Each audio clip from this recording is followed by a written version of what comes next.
everybody around Danny White as well. And All right, tubers. for being able to look at Got the grill done.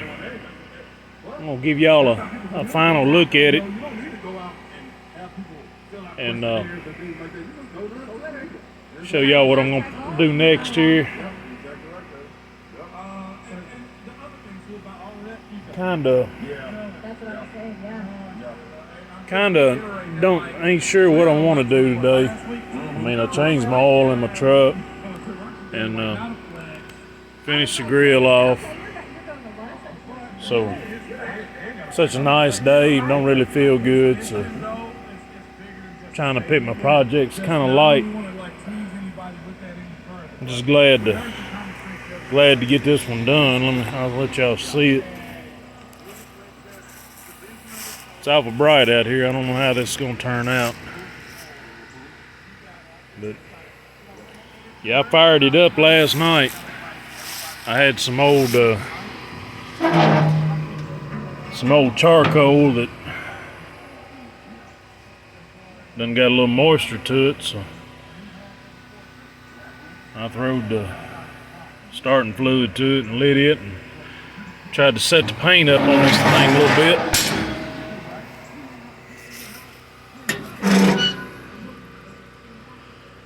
See a little bit of remnants. I shut it down when I went in the house. That's why the coals didn't burn off. If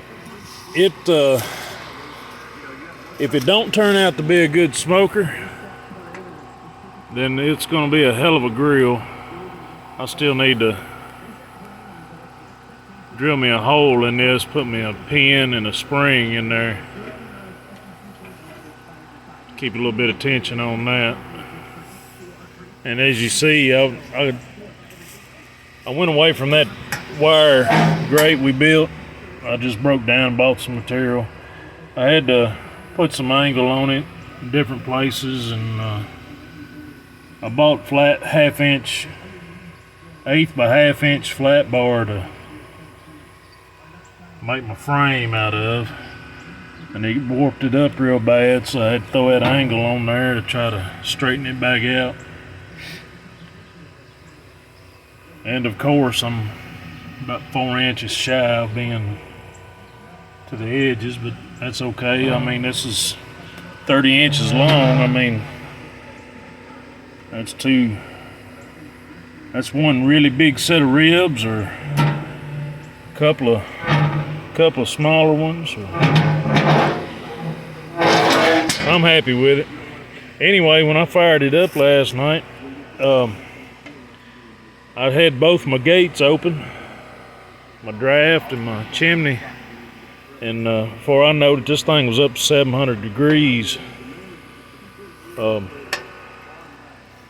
She got up there pretty good. I noticed that this gauge here,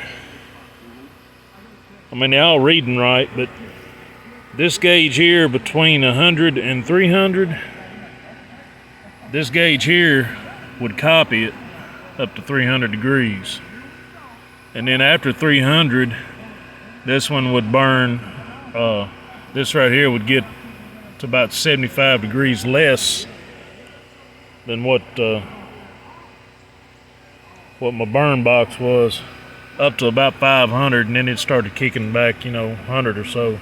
But the whole time, these two, I still didn't straighten that up, did I? The whole time, this one and this one, they both stayed within 50 to 75 degrees of each other, which is pretty cool, because I mean, I could,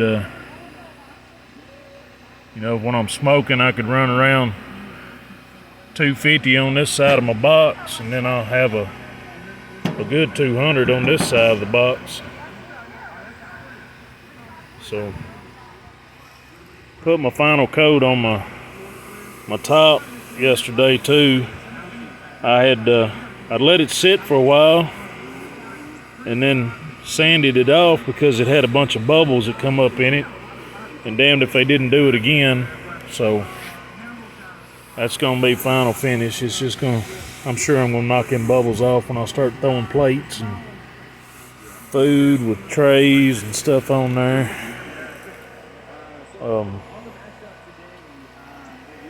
But yeah, changed the oil in the truck, finished that off. Now I've got a big pile of metal. I was fixing to load the truck up, some of this metal, and then I got thinking, well, some of this metal I don't want to put in the. I've got a scrap pile and then I have a metal pile. My metal pile, excuse me, my metal pile I keep up here. That way, if I'm fabbing something, I can pull off of it and whatever. But a lot of this angle and like there's a good sized piece of pipe there. I don't want to take that back down to the scrap pile because I'll lose it down there. The metal pile, it's a little bit more organized. I got to looking at this old smoker. That thing's almost perfect if I take that top off of it and throw me some angle on them legs. It could sit right in that valley right there. So I believe that's what I'm going to do. Finish the day off. That way I'll stay right here. Got some rain coming in tomorrow, so I'll probably put all my welder and all my tools up. And everything, end of the day. But like I said, I thought that'd be a pretty good idea there. That way I can keep some metal over here beside the table. And plus, I need to clean that up too.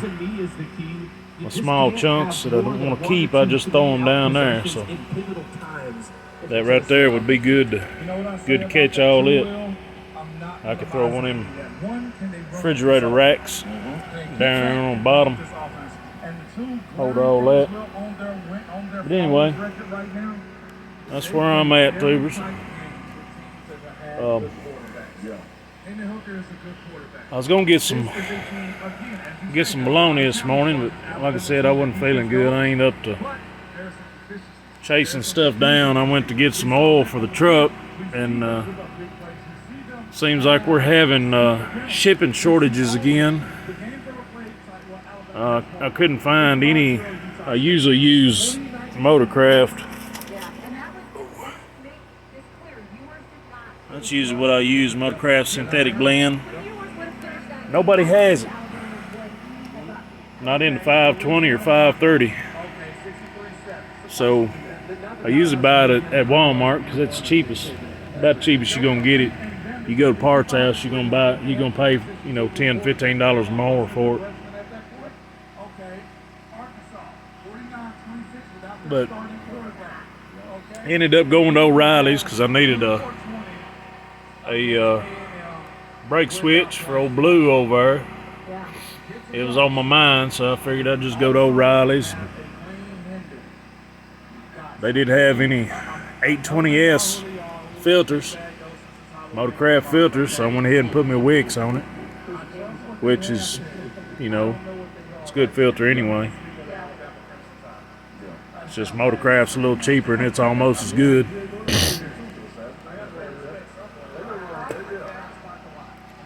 But anyway, that's what I'm getting into. That's what I got going on. Grill's done. I'll probably give y'all a shot at it to get something on it, cooking it. So I'm going to piddle the rest of the day. I might, depending on if I get anything else going on, I might give y'all a shot at that little metal rack I build here after a while. But that's it, tubers. I'm going to let y'all have it back. It's a pretty day. Relax. Stay close to my table. Not get a bunch of stuff out. You know how it is. All right, tubers. Thank you.